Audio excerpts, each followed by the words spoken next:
Welcome back to Hey Kentucky. John Calipari has been blazing it up on the recruiting trail lately, you might say, and maybe silencing some of those critics who thought he couldn't do it anymore. We want to welcome in Kyle Tucker from The Athletic, who's been following Cal for years and years now. Thank you for being with us, Kyle. Thanks for having me, making me feel old. It has been almost 8 years now. Yeah, that's crazy, right? So that's 2 years shy of how long Cal has been here. He's entering his second 10 years now. And you wrote about him seeming sort of like refreshed. Yeah, it feels like in talking to him preseason, it feels one, he's tanned. He's almost always tanned, but he looks like he spent the summer. I think I wrote sleeping in a hammock between two coconut trees.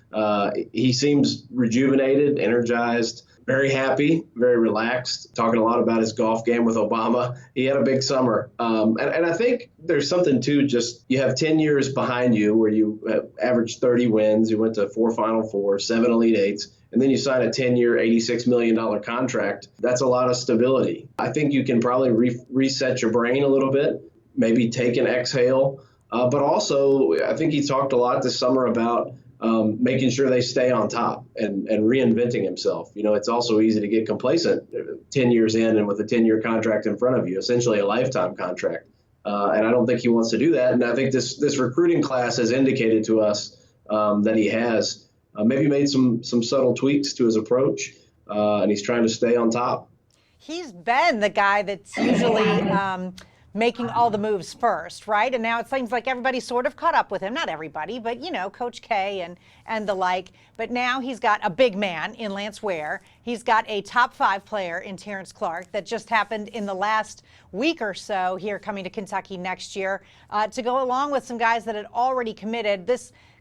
Without looking too far ahead, because we haven't started this season yet, next year looks to be a monster recruiting class. This is the class I have thought since the spring, just talking to people and talking to recruits, that this had a chance to be the class that sort of silenced some of the people that said, you know, is he slipping? And I think it's going to be. I don't think they're nearly done. They have 4 top 50 players already. 2 of those are 5-star guys. 3 of them are top 35 players. They have the hands down #1 class in the country.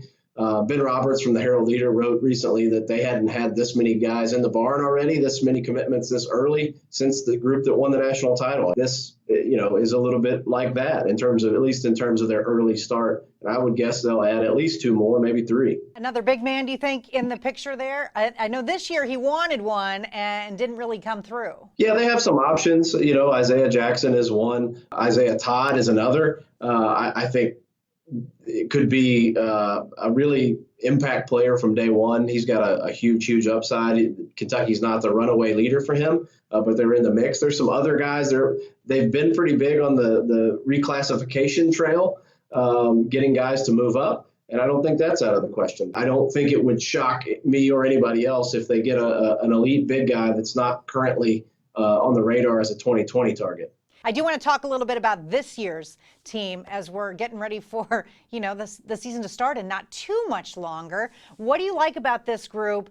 Is Cal going to play small? Is he going to try to play EJ and Nick Richards together at times? How do you think things are going to shake out? Well, I think they're going to try. I think their ideal situation to play the way Cal is comfortable playing is to play with EJ at the 4 and Nick at the 5 and hope they can hold on there, you know, and Nate Sestina to sort of supplement them. They've got a grown man, a 22-year-old guy, much like Reed Travis, physically developed and mentally mature, is already kind of taking some leadership role there. But I did ask him, are you comfortable? Will you really play small? Because you have the horses to do that. You have all these wings. You've got 4, 6'6", 6'7" wings that are all highly regarded guys.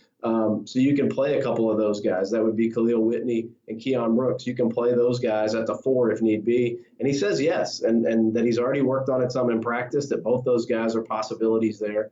I think this may be the team that forces Cal's hand a little bit to play a little more modern basketball, to play a little bit differently than he's used to. And I don't think that's necessarily a bad thing. All right, I do have to ask you about football, Kyle, coming off the heels of that heartbreaker to Florida. You wrote about Ahmad Wagner, and he was crazy good in that Florida game once again, but another heartbreaking loss. What do you make of where Mark Stoops' team is right now? I don't think it would have shocked anybody even going into the season if Florida beat them. I think that everything's kind of still on the table in terms of what a reasonable person would have expected for this season. But I think the reason it stings is because they were the better team. For 3.5 quarters, Kentucky really looked better than Florida. They looked dominant on the lines of scrimmage. Sawyer Smith looked very much up to the challenge, and then he made some critical mistakes down the stretch. But in terms of resetting expectations, and really with Terry Wilson out, I do feel optimistic about what Sawyer Smith can do, what we've seen from him so far. He's got to clean up those critical mistakes, but he can throw the ball. Maybe the best thrower they've had in a while. And they've got these huge targets, Ahmad Wagner, the tight ends, Keaton Upshaw. I'm pretty optimistic about their offense. I think the thing really looking forward is just, can they get over this loss, and then can they figure something out in the secondary, because they're obviously painfully thin. Then when they have if you got to get targeting, or you got to get an injury in the game, as they did both situations last week, it's a disaster, and some teams could take advantage of them. All right, Kyle Tucker, thank you so much for being here. Please read his stuff on The Athletic. It's great. You've always been a great writer, but I think this has brought out the best in you. So I appreciate you joining us today. Thank you so much. That's too kind. All right, we'll see you soon. Kyle Tucker from The Athletic. More Hey Kentucky right after this.